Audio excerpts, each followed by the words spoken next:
Okay, so this is the fresh water fill. Key opening, unscrew, full with city water, fresh water, close it up when you're done. This is the connection for the hot water.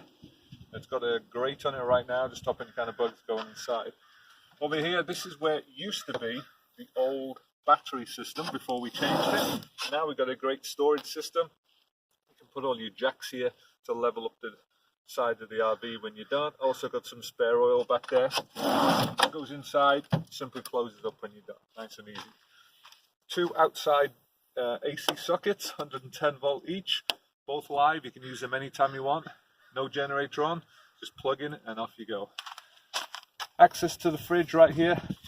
Just simply turn it to see the fridge, all the connections underneath. Coming further forward, got the awning just above the top. You saw in the pictures a few moments ago when you looked at all the pictures, you saw that awning out. I won't put it out right now, but it is nice and simple right here. And that's it on this side.